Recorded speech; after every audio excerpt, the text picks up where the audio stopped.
दोस्तों आज है 14 जुलाई 2020 और बात करते हैं आज के अखबारों की प्रमुख खबरों के बारे में। और पहली खबर में गूगल भारत में आने वाले समय में 75,000 करोड़ रुपए का निवेश करेगा।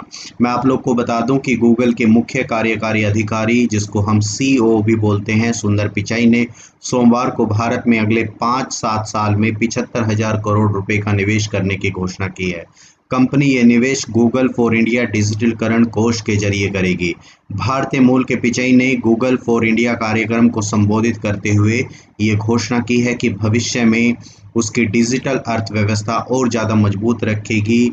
और यह घोषणा करते हुए वो रोमांचित महसूस कर रहे हैं। 4 क्षेत्रों पर केंद्रित ये घोषणा के बारे में पिचाई ने कहा है कि हमारा निवेश भारत के डिजिटलाइजेशन के 4 प्रमुख क्षेत्रों पर केंद्रित होगा। इसमें हर भारतीय तक उसकी भाषा में सस्ती पहुंच और सूचनाओं को उपलब्ध कराना, ज़रूरत के मुताबिक नए उत्पाद और सेवाओं का निर्माण करना, कारोबारियों को डिजिटल बदलाव के लिए सशक्त करना, स्वास्थ्य, शिक्षा और कृषि जैसे सामाजिक भलाई के लिए कृत्रिम बुद्धिमत्ता का उपयोग करना महत्वपूर्ण है। बढ़ते हैं अगली खबर की तरफ। अगली खबर में सियासी खींचतान के बीच में केंद्र सरकार ने आयकर के छापे राजस्थान में मारे हैं।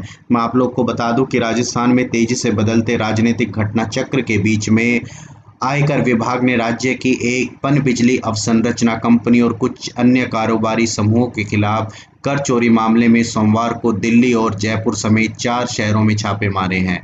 अधिकारियों ने सोमवार को बताया कि दिल्ली, जयपुर, मुंबई और कोटा में छापेमारी की कार्रवाई सोमवार सुबह की गई थी और इस दौरान अनेक मालिकों के परिसरों की तलाशी ली गई है। और कहा जा रहा है कि इस कार्रवाई में पुलिस अधिकारियों के अलावा कर विभाग के कम से कम 80 कर्मचारी लगाए गए थे।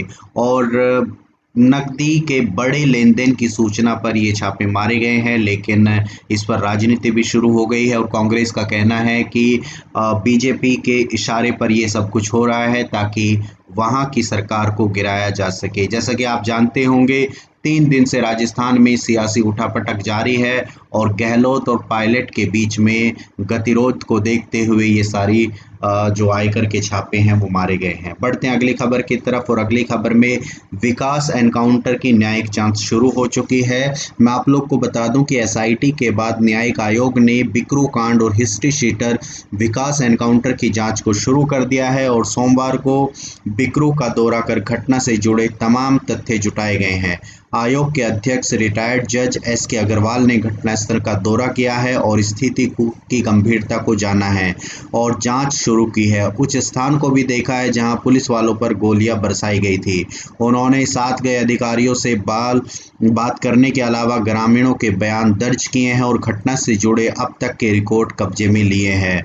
अध्यक्ष एस के अग्रवाल दोपहर करीब 12:20 पर बिकरू गांव पहुंचे। उनके साथ डीएम ब्रह्मदेव राम तिवारी और एसएसपी दिनेश कुमार भी मौजूद थे। उन्होंने वह जगह भी देखी जहां जेएसबी लगाकर रास्ता रोका गया था।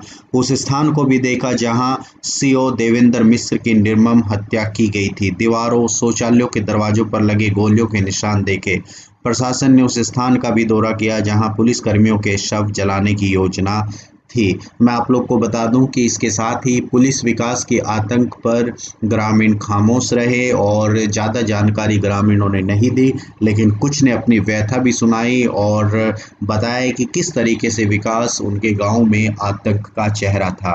बढ़ते हैं अगली खबर की तरफ और अगली खबर में ठीक हुए लोग 3 माह में फिर संक्रमित हो सकते हैं, ऐसा दावा किया जा रहा है एक रिसर्च में। मैं आप लोग को बता दूं कि कोरोना वायरस ठीक हुए लोगों को पर खतरा पूरी तरह टल नहीं जाता है और किंग्स कॉलेज लंदन के वैज्ञानिकों ने दावा किया है कि स्वस्थ हो चुके लोग सिर्फ 3 महीने में ही वायरस के प्रति बनी इम्यूनिटी खो रहे हैं। इसका मतलब है 3 माह के बाद ऐसे लोग को फिर से संक्रमण की चपेट में आ सकते हैं।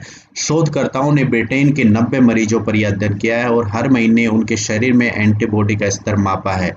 उनके मुताबिक जिसमें जितनी ज़्यादा एंटीबॉडी बनेगी, वायरस से लड़ने की क्षमता उतनी ही ज़्यादा होगी। शुरुआती दिनों में 60% मरीजों में ज़बरदस्त एंटीबॉडी नजर आई, लेकिन 3 महीने के बाद इसमें तेजी से गिरावट दर्ज की गई। सिर्फ 17% लोगों में ही बीमारी से लड़ने की क्षमता बरकरार रही। कई लोगों में वायरस से लड़ने के लिए जरूरी एंटीबॉडी का स्तर 23 गुना तक कम हो गया। तो ये थी आज की कुछ खबरें। अगर आपको ये पसंद आई हैं तो इसे लाइक करें, शेयर करें और सब्सक्राइब करें। Thank you.